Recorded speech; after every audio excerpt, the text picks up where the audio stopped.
All right, y'all. Here we go. We have here Willie Moore Jr., the Willie Moore Jr. What's up, bro? So glad to be on with you guys. To everybody tuning in, I just want to tell you, he's taller than me. That's all I want to tell you right now. He's a lot taller than me, but I look tall on camera. Praise God. Yeah. So for those who don't know Willie Moore Jr., he is the host of a nationally syndicated radio show, the Willie Moore Jr. Show. It currently airs in 27 markets around the United States, reaching the ears of 1.3 million people weekly. As an adopted son of Willie Moore Sr. and Flora Moore, he uses his foundation, and you have to tell us a little bit more about that foundation, to raise awareness, adoption awareness, and foster care of children. As a recording artist, Moore consistently bridges the gap between street and the church. Moore has graced stages with musical icons all around the world. And then later, we're going to talk about his Monetize Your MOJO. You guys are really going to be excited about that. It's like a turnkey system that takes your God-given skills and literally turns them into money, right? So even if you don't know where to start, this is a really, really good place to get started. So I want to open these things up with a very, it could be a deep question, but at the same time, like it's very simple. What is it? How did you come to Christ? You know what? I think, how did I come to Christ? I think I grew up like every African-American male in America who had a grandmama with a Jesus picture on the wall, with those two, with a spoon, a wooden spoon, and a wooden fork on the side. Everybody grew up in church, right? Unfortunately, coming up in the neighborhood, I grew up in St. Louis, Missouri, where the median income was $17,000 in a little town that I lived in called Berkeley, Missouri. And so it's a lot of hustlers, it's a lot of women, it's a lot of drugs, it's a lot of stuff that's going on that didn't remind me of church when I walked outside those church walls, right? And so although I had an amazing foundation in church, there was not a culture outside of the church that represented what I was learning on the inside. And so just like many other kids who grew up in church, I decided to do music. And it wasn't gospel music, because when I was in church, I could sing, "He keeps on making a way for me," and people would just love the Lord. But when I got on the playground, I was singing songs like "Forever My Lady." And the ladies, they were so going crazy over my Jodeci singing. I had a choice to make. Should I follow my calling or should I follow my calling? And I ended up choosing the calling for the ladies, and I became this guy named Pretty Willie. Now, as you can see right now, the pretty gone. But I'm holding on to handsome pretty good. I'm just trying to hold on to handsome the best way I know how. But I started to do music, and I was from St. Louis, and it's another popular guy from St. Louis by the name of Nelly. Nelly and I, we both signed with Universal Records. I signed a $1.2 million deal fresh out of the University of Mississippi. I'm traveling the world with a song called Roll With Me. My album comes out. Nelly sold 30 million records, and I sold 30. Total. That's all I sold. 1, 2, 3, 4, 5, 10, 20, 30. That's all I sold. They hurried up and got me off of that label. So I became an entrepreneur, and I learned how to work this little thing called MySpace. Back then, MySpace was the biggest thing in music, and I had 25 million people listening at that time. I was at the top of the charts on MySpace. I leveraged a little deal with a company that many people know of called Warner Brothers. I walked in and I solidified a deal. I have a song called Love in the Daytime that's about to blow up. And the truth is, I was drinking too much, and I was smoking too much, and I was living contrary to what I knew my foundation was. It was almost like it was a kite in the clouds, but God always held the string, so he would never let me just float away. And one day, after a night of drinking and having a good time, I told the guys that in the morning, we're going to go to church. We're going to go to church. And I ended up going to church, a church called Faithful Central, and I walked in, and I felt at home. And I remember the pastor saying, some of you guys believe that this is a body of perfection, but we're not a body of perfection. We're a body of process. So if you want to be a part of that process, come on down. And I remember with Black and Miles in my pocket and a 6-pack of Budweiser in my refrigerator, I walked down that aisle and I gave my life to the Lord. And the most beautiful journey in the world began. I ended up leaving Los Angeles and going back to St. Louis, and I just began to tell my testimony all around the United States. People were calling, Pretty Willie got saved. You know, churches were just letting me in and telling my testimony. And essentially, I just started walking with the Lord with my church, and then I started doing my discipleship down at Greenwood Christian Center. There's a popular pastor, him and I, we came up together by the name of Pastor Mike Todd down at a Transformation Church. Well, Transformation Church was Greenwood Christian Center, and that's where I did my discipleship, and I walked Mike Todd and I walked with a guy by the name of Pastor Mike. He was big Pastor Mike, God rest his soul. And we just walked, man. And we did a summer of just walking with the Lord. And at night, we would have these Young Fly and Save experiences. In the daytime, the morning service would be about 100 people. But then at night, we had all these high schoolers, and it'll be about 1,000 kids there giving their life to the Lord. And so it was an amazing event. And of course, you have your ups and downs. But I started a men's group, and I got licensed as a minister, and then the next thing I know, like, I'm on radio and television, and I'm like giving stories and giving God the glory, and hundreds of thousands of lives have been changed because of the Lord choosing to use a broken vessel. And I just appreciate him putting the pieces together. Gotcha. So this may be part of a more difficult question, but it was that simple, right? You gave your life and that was it. Everything was perfect after that? You know what? I lost everything, man. I love to give the microcosm due to time, but the truth is there was a breaking season, and he's always breaking to allow you to go up. And that was a time when I wanted to quit. I was one of those guys who thought, like, man, I'm trying to do the right thing, but the wrong thing keeps happening. I lost my Range Rover. I end up living in the basement of my mother-in-law's home. But I was just determined to know that if this faith stuff works, this is the way I thought. If this faith stuff really works, here's a new option for the hood. Because in the hood, if you play basketball, then you hopefully get a scholarship. If you play football, you hopefully get a scholarship. If you ran track like me, that was your out. You ran track, you get a scholarship. If you sold dope, you make money, and that could get you out. It could get you in jail, but if you play your cards right, you can go out there and win that way too. I was looking for another option to give people who came from my neighborhood to say, if this faith stuff works, this could change everything. So I was literally determined not to quit. But there were days that I wanted to quit. One of the biggest days that I wanted to quit was the day that I started my ministry on January 6, 2009. I was adopted. They found my biological mother. They said they found her, but unfortunately, she just doesn't want to meet you. And this is the day that I'm supposed to start a ministry. The guys are on their way over. I get the call at 4. The guys are supposed to be there at 6:30. But I got on my knees and I said, God, this hurts. What are you doing? I think this is the first time I cussed at God. It's like, what the hell's going on? I'm just being very transparent and real. And then I felt the peace. And I went forth and I did what I was supposed to do. I let the guys come over. I cried like a baby. And I said, I got to do what I'm supposed to do. And I think that speaks to somebody right now, because you may be in a tough spot and you've given up all for God, but you got to remember that those who give up anything for God, you leave your brother, your mother, your sister. If you give up anything for God, he promised that he was going to bless us 100-fold. So either the word is going to work the way we believe it's going to work, or you're going to quit and end up in meander in the maze of mediocrity. I chose not to do that. I did not quit. And I would say brick by brick, step by step, God began to open up supernatural doors. But there were times when I was really, really hurt. But at the end of the day, like, I had given up so much, it was almost like, where do I go? I didn't have nowhere to go, bro, to be honest. Yeah. Right. So you said Mike Todd, that was a part of it. Yeah. Okay. I guess, can you tell me a little bit more about him and that walk? You know what? So funny story, because I'm a storyteller. I'm losing money, man. And I'm used to doing club dates. Okay.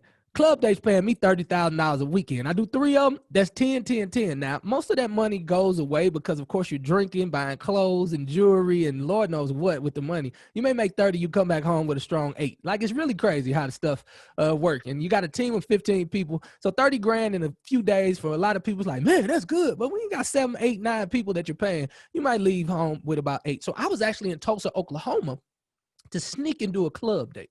Okay. So I'm down there and I'm doing this little club day. I'm going to do a Pretty Willie day, make quick $7,000. Then I'm going to sneak up. Church people ain't listening to the R&B stuff. I'm just going down there. I end up not doing the club date. It rained. And for some reason, they canceled it. But the promoter gave me the other $3,500. So I got paid for nothing. So I said, well, we should just go to church with Corey in the morning. Right? I'm just going to go to church with Corey in the morning. So I end up going to church with my brother, Corey Taylor. He's at Greenwood Christian Center. He knows the youth pastor, Pastor Mike. Pastor Mike, this is not Pastor Mike Todd, but Big Mike. Yeah. So Pastor Mike, he comes in and everybody's like, wow, Pretty Willie's come to the church. It was kind of a thing. And they took me to the back, and Pastor Mike, he's a big guy, about 6'4". He sits back and he's like, tell me your story. And I began to talk, and I was just like, well, I've giving him my story, how I came to know the Lord, kind of like this. And in the middle of my story, he says, you wait right here. And I was like, oh my God, they about to call the church police on me? What are we doing? The police coming? What are we doing? Right? I walk out and they put me on stage. He said, tell them what you just told me. I began to give my testimony, and I began to prophesy over the house. And I was like, this is not the church like I see children here. I see youth here. I see this being an incubator for youth to really get an encounter with God. And the church goes like wild. And I'm looking at my mouth. It was kind of like an out of body experience. I'm like, what did I just do? What did I just say? And the pastor, Gary McIntosh, he is a white guy. He says, could you come back? I was like, yeah, I could come back. And Pastor Mike got us together, and every single month I would be there for 5 days. And during that time, Pastor Mike Todd, he had a youth group called So Fly. And so Fly and Young Fly and Save was my movement. We connected together. He brought all of his kids there. We went to every single high school in Tulsa, Oklahoma. I got a chance to give my testimony, not churching it, but giving my testimony of the truth about education and how education got me where I was. And then we would give tickets out. Come to the concert, come to the concert. The teachers let us give out tickets. Just come to the concert, come to the concert. Guess where the concert was? It was at the church. And so we would have my dear brother Bizzle. It's like hip hop. And I'm turning up and everybody's doing it. And at the end, I would give a word. And literally, I was so new to the faith that when I was giving the call to salvation, I had to read it off a card. Like I was like, how many people want to give their life to the Lord? Like I literally would put my head down and open my eyes. And when I opened my eyes, it would be 200 or 300 children at the altar. Like I had never seen nothing like this. And literally one time the Spirit of the Lord was so thick. And I'm so glad you made me say this. Like I was arrested. I just fell on the ground and wept like a baby. And Amberly Bell, Mike Todd's new executive pastor, she had to do the altar call because I was just outdone because I was dang near cussing while I was up there. It was like, you would use me in this capacity for you. And I was hooked. I was like, whatever I got to do to see this happen again on a global scale, I will never leave the place that I'm in. Wow. Yeah. That's amazing. Yeah, I think, what you saw and experienced obviously touches a group, that just doesn't always completely understand, how their faith can change their directive or give them purpose or inspire them to do positive things. So that was, I guess you kind of did it, but do you have a specific person that you think you sowed into, that you've almost like you're training a leader or training someone to not succeed you necessarily, but obviously it's a discipleship moment, right? Yeah. So can you tell me about somebody who you think you have inspired to kind of step in and be young, fly, and save? But before you do that, real quick, hey, everybody who's watching right now, I do want you to, if you share this post and do a hashtag Willie Moore Jr., we will give away one of his Monetize Your MOJO. So 5 people right now, if you share this post, and we're going to make sure that we give you, and for those who are curious, and you have to give them the website, for those who are curious, who are not going to be awarded one of those free Monetize Your MOJOs, can you tell us where to get that? Listen, it's really, really easy. If you are sitting around right now and you realize, oh my God, I'm going to have to work from home for a lot longer than I thought. I think many of us thought like 90 days tops, right? But we realized that the normal is new and the new normal is here to stay. To some capacity. And so I created a class that would allow you to learn at a very elementary level. If you know everything, it's not going to be as good for you. You'll probably get in and you'll say, well, I knew that and I knew that, but then you'll get an opportunity to sit on the phone with me and we can go deeper because I do a monthly call with everybody. But just very elementary style trajectory change. So make sure you go to growwithwillie.com. There's some information on there. It's going to change your mind about social media. It's going to allow you to say, I can really work this to my benefit, for the benefit of my ministry, for the benefit of my business, for the benefit of my brand. And if you have the right mindset, I just believe that you can do exactly what we've been able to do. And we've been able to monetize our mojo and literally leverage our kingdom brand with people like Walmart, Home Depot, Reach Media, Bethany Christian Services, you name it. We've connected with them because we have the right trajectory. And of course, the favor of the Lord is on us. And I believe the favor of the Lord is on you as well. Go to growwithwillie.com. That's it. All right. Yeah. So tell us about a mentee, a disciple that you're bringing into the faith that you hope to inspire. You know what? I watch my baby so much, and it's kind of I get choked up when I see all of the babies that we had the opportunity to be a part of their journey. If I had to choose one or two, I would say number one, it would probably be a young man by the name of Dante Speed. He's such an amazing young man. So after leaving Los Angeles and traveling to St. Louis, going back to my hometown, doing discipleship in Tulsa, and then coming back to St. Louis, every Tuesday I had a men's group called the Men of God Group. This was a place where we were literally just wait on the Lord to show up. Nobody had a real plan. We just said, you know what, God, we're going to get in here, we're going to talk, we're going to pray, and we're going to see what you're going to do. And so many burdens were just lifted off of those guys. So one guy in particular, he is an entrepreneur to the fullest. He goes by the name of Dante Speed. He had the opportunity to see how we were able to create our brand online, give the word of God in a very practical sense. And he took that strategy and he got his own barbershop now. So he's in St. Louis. He's a barbershop owner. He's married. They have two amazing children, and he's discipling people through his barbershop ministry. And so a lot of people will see the Grow with Willie and what we do online, and they'll say, how does this work for what I do, right? But Dante was able to say, there's some strategies that I can take from what my mentor is doing, and he added it to their barbershop. And so many lives are being transformed just because they're in the barbershop. There's certain criteria and standards that we put in place. And now he's putting those strategies in place in his business, and he's making that whole business a place of worship. Another young man who I'm extremely excited about that you probably had the opportunity to see, and he's been walking with me closely for the last 24 months, is Chuck Lane. He's my two-man. Some would say he's my assistant, but he's so much more than that, right? But he is a young man who I'm just so proud of. He took everything that I told him, and he literally applied it. And so now he lives in Atlanta. He's originally from Washington, D.C. He's a mama's boy just like me. Love his family. So hard for him to be away from his family. I could see it in his eyes. But he knew that he had to separate and grow and be who God called him to be so he can come back and be a blessing to them. And so now he has his own apartment.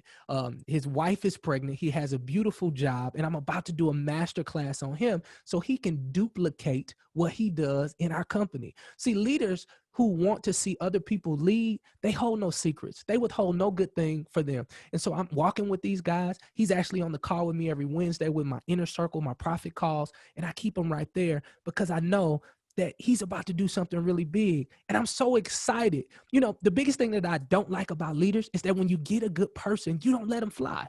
And so for me, I'm building leaders to teach them how to lead other leaders, and I'm letting them fly and I'm letting them go. Kenton Jones did that for me. Kenton Jones is an amazing artist, and that's who I walk with when I was here in Atlanta for 2 years. Wow. Yeah. Wow.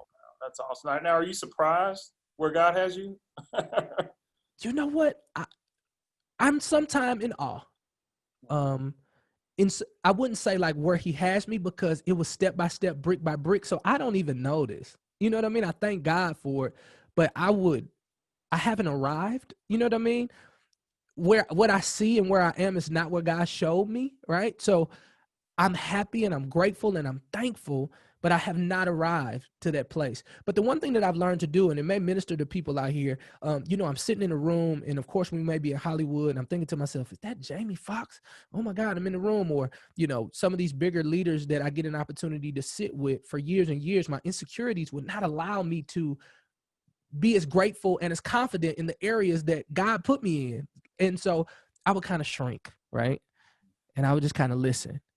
But now in 2020, the vision being so clear, like I put my shoulders back and I come in and I look and I say, okay, God, what do you want me to do in this room? I'm your vessel. I'm your instrument. And not that I'm being, not that I'm being humble, but I won't be humiliated by somebody else's position because I'm called to a purpose, for a purpose, to be in that room. I didn't put myself there. And so I go in with the confidence and I'm looking for God. I'm sensing what God needs me to do in that room.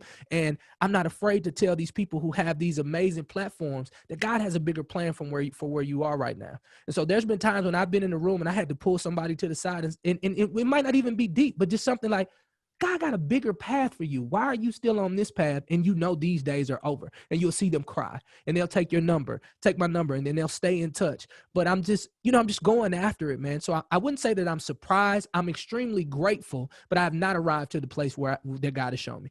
Gotcha. Good deal.